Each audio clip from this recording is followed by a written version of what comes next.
It is an honor to join to echo the sentiments that Deputy Mayor Minnie had shared about the efforts, contribution, collaborative efforts, sacrifices, and hard work to make today possible.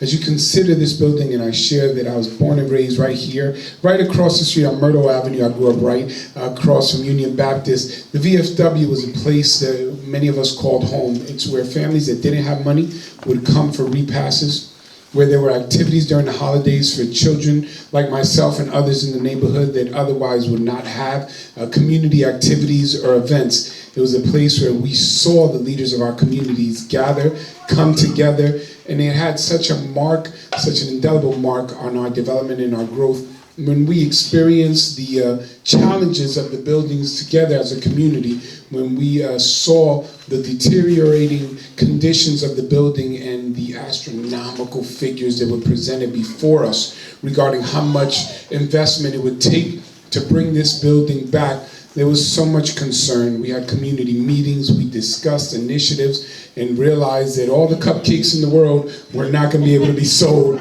to raise that $2.7 million, no matter how tasty they would be.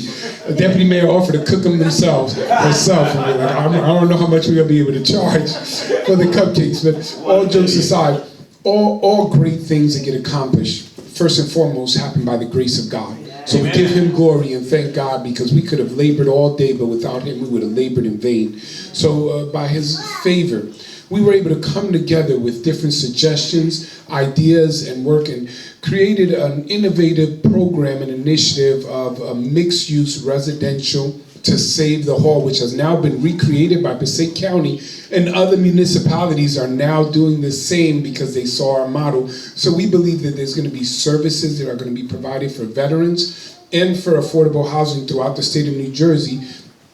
I go back to it, man, God is amazing in how he works. Out of a tragedy, an opportunity arose. Out of the challenges that we face, an amazing opportunity for us to come together and demonstrate the resiliency of our community.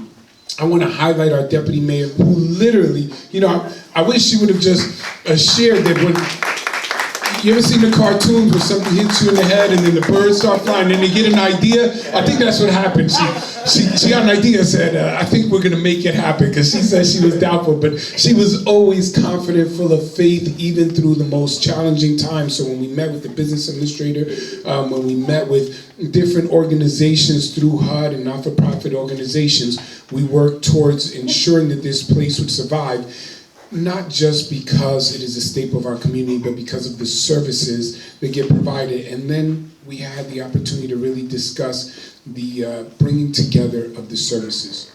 In years past, as important as services are for veterans, they were disconnected. Sometimes you have to go to one area for the disabled veterans, another area for our veterans of foreign wars, for American Legions, for so much. And we had a conversation about centralizing the services, making sure that there would be sort of a one-stop shop place where everybody could come and receive services, facilitate applications, get information somewhere that the community would know.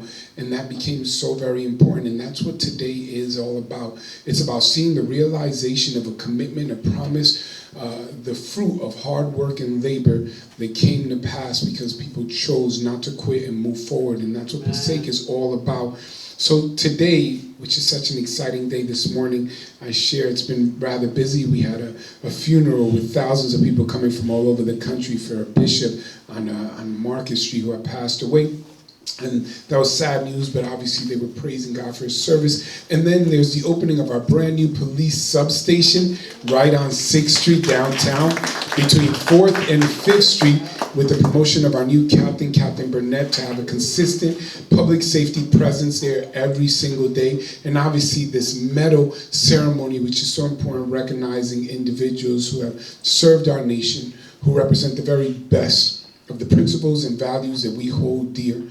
I'm often fond of saying that I'm proud of our country. I love our country. I'm not ashamed to say how much I love our flag and love our nation. Not a perfect nation, but a nation that allows us to express freely our criticisms and concerns. There's a lot of nations where you can't speak against issues, principles, history, and this in our nation, we have the freedom and opportunity to express our love for our nation and the challenges we face, and we should always uphold that and instill those values in our children so they too will be proud and continue in a tradition of holding up our nation. And that's why I'm so proud to do this medal ceremony alongside all of these remarkable leaders. I will say that I may have to leave a little earlier. I'm the keynote speaker at the Superior Court for their event at 12:30, so I have to be there around 12 to begin the ceremony, but I want to be here as long as possible. And then lastly, I want to say congratulations, obviously, Deputy Mayor, to all those involved together, and of course, all the recipients of medals, and express on behalf of our city that you can always count on our support and our help. We'll always be here for our veterans and for all those who serve. Thank you very much. Thank you.